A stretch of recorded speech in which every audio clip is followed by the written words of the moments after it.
नमस्कार दोस्तों। आज मैं आपके लिए धनतेरस की एक बहुत अच्छी कथा लेकर आई हूँ। साथ में ही आपको ये भी बताऊंगी कि धनतेरस कैसे मनानी चाहिए और हमें क्या-क्या करना चाहिए। कार्तिक मास की कृष्ण पक्ष की त्रयोदशी धन त्रयोदशी के रूप में मनाई जाती है। ये दीपावली के आने का शुभ संकेत है। इस दिन धन्वंतरि का पूजन का विधान है। कहते हैं कि यदि धन्वंतरि वह समुद्र से अमृत का कलश इसी दिन लेकर आए थे, इसीलिए धनतेरस को धन्वंतरि जयंती भी कहते हैं। इस दिन पर टूटे फूटे पुराने बर्तनों के बदले नए बर्तन खरीदते हैं तथा इस दिन सोना चांदी के बर्तन और गहने खरीदना भी अत्यधिक शुभ माना जाता है। इस दिन वैदिक देवता यानी कि यमराज का भी पूजन किया जाता है। यम के लिए आटे का दीपक बनाकर घर के द्वार पर रखा जाता है। रात को स्त्रियां दीपक में तेल डालकर 4 बत्तियां चारों दिशाओं में लगाती हैं। जल, रोली, चावल, गुड़ और फूल नैवेद्य आदि से दीपक जलाकर यम का पूजन करती हैं। तो आइए सुनते हैं धनतेरस की कथा। एक बार भगवान विष्णु लक्ष्मी जी सहित पृथ्वी पर घूमने आए।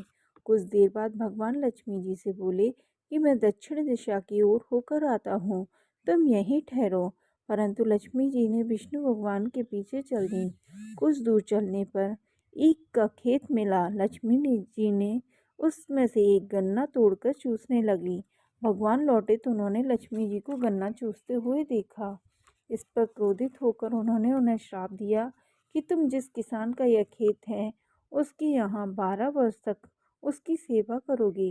विष्णु भगवान क्षीर सागर की ओर लौट गए और लक्ष्मी जी किसान के घर में रहकर उसे धन धान्य से पूर्ण कर दिया।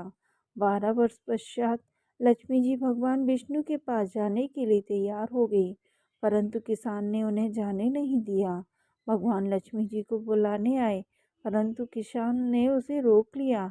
तब विष्णु भगवान बोले, तुम परिवार सहित गंगा स्नान करके आओ और इन कौड़ियों को गंगा जल में छोड़ देना, तब तक मैं यहीं रहूंगा। किसान ने ऐसा ही किया। गंगा जी में कौड़ियाँ डालते ही 4 चतुर्भुज हाथ निकले और कौड़ियाँ चलने को उद्यत हुए। ऐसा आश्चर्य देखकर किसान ने गंगा जी से पूछा, ये 4 हाथ किसके हैं? गंगा जी ने किसान को बताया कि चारों हाथ मेरे ही हैं, लेकिन तुमने मुझे जो कौड़ियाँ भेंट की हैं वो तुम्हें किसने दी? तब किसान ने बताया, मेरे घर में एक स्त्री पुरुष आए हैं। तो गंगा जी बोली, अरे वो तो साक्षात लक्ष्मी जी विष्णु भगवान हैं। तो तुम लक्ष्मी जी को जाने मत देना, नहीं तो वो तुम पुनः दोबारा निर्धन हो जाओगे। किसान घर लौटा और लौटने पर लक्ष्मी जी को नहीं जाने दिया। तब भगवान ने किसान को समझाया कि मेरे श्राप के कारण लक्ष्मी जी तुम्हारे यहाँ 12 वर्ष के लिए सेवा के लिए रुकी थी।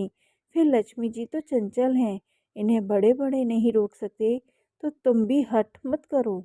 इस पर लक्ष्मी जी बोली, हे किसान, यदि तुम मुझे रोकना चाहते हो तो कल धनतेरस है, तुम अपना घर स्वच्छ रखना, रात्रि में घी का दीपक जलाकर रखना। मैं तुम्हारे घर आऊँगी और तुम उस वक्त मेरी पूजा करना, परंतु मैं अदृश्य रहूँगी। किसान ने लक्ष्मी जी की बात मान ली और लक्ष्मी जी द्वारा बताई गई विधि से पूजा की। उसका घर धन धान्य से भर गया।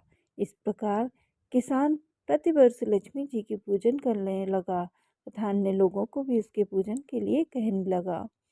तो दोस्तों, हमें भी धनतेरस के दिन अपने द्वार पर चार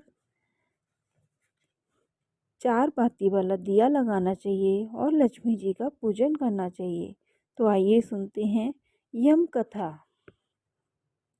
एक बात यमदूतों ने यमराज को बताया कि हे महाराज, जो लोग अकाल मृत्यु मरते हैं, हमारे मन भी उनके लिए पसीज जाता है। यमराज ने द्रवित होकर कहा कि क्या किया जाए, विधि के विधान की मर्यादा हेतु हमें ऐसा अप्रिय कार्य करना ही पड़ता है। यमराज ने अकाल मृत्यु से बचने के उपाय बताते हुए कहा, धनतेरस के पूजन एवं दीपदान को विधिपूर्वक अर्पण करने से अकाल मृत्यु से छुटकारा मिल सकता है। जहाँ जहाँ जिस जिस घर में यह पूजन होता है वहाँ अकाल मृत्यु का वह नहीं रहता। इसी घटना से धनतेरस के दिन धन्वंतरि पूजा सहित यमराज को दीपदान की प्रथा का प्रचलन चला आया है। तो दोस्तों, आपको मेरी कथा कैसी लगी? अगर आपको मेरी कथा अच्छी लगी हो तो मेरे चैनल को सब्सक्राइब कीजिए, लाइक कीजिए, कमेंट कीजिए। धन्यवाद।